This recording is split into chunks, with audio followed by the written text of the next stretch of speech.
ഇപ്പോൾ തൃപ്പൂണിത്തറ നഗരസഭയിലേക്ക് ഉള്ള BJP സ്ഥാനാർത്ഥികളെ കൂടി ഇപ്പോൾ പ്രഖ്യാപിക്കുന്നുണ്ട്. തൃപ്പൂണിത്തറ നഗരസഭയിൽ അഡ്വക്കേറ്റ് PL ബാബു ചെയർപേഴ്സൺ സ്ഥാനത്തേക്ക് സ്ഥാനാർത്ഥിയാകും. രാധിക വർമ്മ വൈസ് ചെയർപേഴ്സൺ സ്ഥാനാർത്ഥിയാകുമെന്ന വിവരം കൂടി BJP സംസ്ഥാന ജനറൽ സെക്രട്ടറിയുടെ ഓഫീസിൽ നിന്ന് അറിയിക്കുന്നുണ്ട്.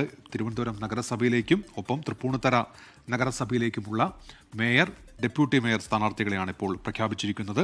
തിരുവനന്തപുരത്ത് VV രാജേഷും ഒപ്പം G ആശാനാഥും, തൃപ്പൂണിത്തറ നഗരസഭയിലേക്ക് അഡ്വക്കേറ്റ് PL ബാബുവും ഒപ്പം രാധിക വർമ്മയും എന്നിങ്ങനെയാണ് സ്ഥാനാർത്ഥികളെ ഇപ്പോൾ BJP ഔദ്യോഗികമായി പ്രഖ്യാപിച്ചിരിക്കുന്നത്. MG പ്രതീഷ് ചേരുന്നുണ്ട്. പ്രതീഷ്, ഒടുവിൽ പ്രഖ്യാപനം, വിവരങ്ങൾ എന്തൊക്കെയാണ് പ്രതീഷ്?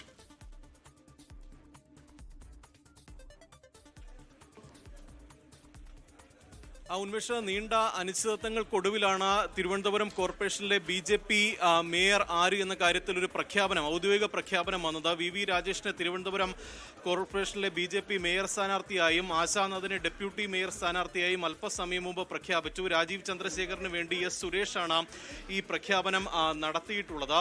ഈ വലിയ തരത്തിൽ പല ചർച്ചകളും ഉയർന്നു കേട്ടതാണ്. അവസാന നിമിഷം വരെ ഒരു സസ്പെൻസ് നിലനിന്നിരുന്നു. ഒപ്പം ഈ തീരുമാനം വൈകുന്നതിൽ നേരത്തെയും പല അതൃപ്തി ഇതുമായി ബന്ധപ്പെട്ടുണ്ടായിരുന്നു. പക്ഷേ അതിനൊടുവിലാണ് ഇപ്പോൾ അല്പസമയം മുമ്പ് ഔദ്യോഗിക പ്രഖ്യാപനം BJP നേതൃത്വം നടത്തിയിരിക്കുന്നത്. R ശ്രീലേഖയുടെ പേര് സജീവ പരിഗണനയിൽ ഇന്ന് രാവിലെ വരെ ഉണ്ടായിരുന്നു. പക്ഷേ സംസ്ഥാന നേതൃത്വത്തിന്റെ ഒരു ഇടപെടൽ, VV രാജേഷിന് വേണ്ടി വലിയ ഒരു സമ്മർദ്ദം സംസ്ഥാന നേതൃത്വത്തിന്റെയും ഒരു വിഭാഗം നേതാക്കളുടെയും ഭാഗത്ത് നിന്ന് ഉണ്ടായി. അങ്ങനെയാണ് VV രാജേഷ് എന്ന ഒറ്റ പേരിലേക്ക് BJP സംസ്ഥാന നേതൃത്വം എത്തിയത്. ഈ പ്രഖ്യാപനത്തിൽ RSSന്റെ നിലപാട് ഏറെ നിർണായകമായി എന്നതാണ് ഏറ്റവും പ്രധാനപ്പെട്ട കാര്യം. ഈ തിരുവനന്തപുരം കോർപ്പറേഷനിൽ നടന്ന തെരഞ്ഞെടുപ്പിൽ RSSന് വലിയ സ്വാധീനമുണ്ടായിരുന്നു. സ്ഥാനാർത്ഥി നിർണയം മുതൽ വലിയ ഇടപെടൽ RSS ആണ് നടത്തിയിട്ടുള്ളത്. ഒപ്പം ഈ സ്ഥാനാർത്ഥികൾക്ക് വേണ്ടിയുള്ള പ്രചരണങ്ങൾ, അവരെ വിജയിപ്പിക്കുന്നതിന് വേണ്ടി വലിയ പങ്ക് RSS നടത്തിയിരുന്നു. അങ്ങനെ RSS മുന്നോട്ട് വെച്ച രണ്ട് പേരുകളാണ്, ഒന്ന് VV രാജേഷിന്റെയും ഒപ്പം ഡെപ്യൂട്ടി മേയറായി ആശാനാഥിന്റെയും പേരുകൾ. അങ്ങനെ ആ പേരുകൾ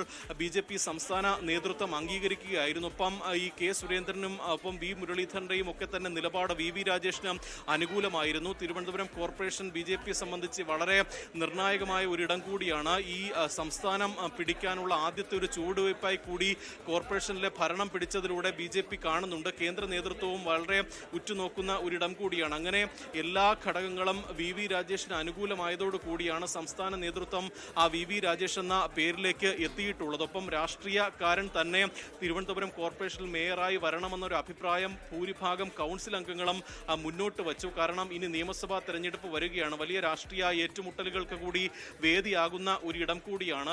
VV രാജേഷിന്റെ രാഷ്ട്രീയ പശ്ചാത്തലം, സാമൂഹിക പ്രവർത്തനം, ഒപ്പം നേതൃപദവി, ഇതൊക്കെ തന്നെ ഈ തെരഞ്ഞെടുപ്പിൽ നിർണായകമായി എന്നതാണ് നമുക്ക് ഈ ഘട്ടത്തിൽ പറയാൻ കഴിയുന്നത്. ആദ്യഘട്ടത്തിൽ പൂജപ്പുരയിൽ നിന്നാണ് VV രാജേഷ് മത്സരിച്ച് കൗൺസിലറായി തിരുവനന്തപുരം കോർപ്പറേഷനിൽ എത്തിയത്. ഇത്തവണ കൊടുങ്ങാനൂർ വാർഡിൽ നിന്ന് മത്സരിച്ചാണ് VV രാജേഷ് എത്തിയിട്ടുള്ളത്. ABUP യുവമോർച്ച BJP മുൻ ജില്ലാ അധ്യക്ഷൻ, ഒപ്പം അത്തരത്തിലുള്ള ചുമതലകളൊക്കെ തന്നെ വഹിച്ച ഒരാൾ കൂടിയാണ്. തിരുവനന്തപുരം കോർപ്പറേഷനിലെ നിരവധി. ശരി പ്രതീഷ്, ഇപ്പോൾ ഔദ്യോഗിക പ്രഖ്യാപനം വന്നിരിക്കുന്നു. അല്പസമയത്തിനകം VV രാജേഷ് മാധ്യമങ്ങളോട് സംസാരിക്കും. BJP ഓഫീസിൽ നിന്ന് MG പ്രതീഷാണ് വാർത്തയുടെ വിശദാംശങ്ങൾ നൽകിയത്.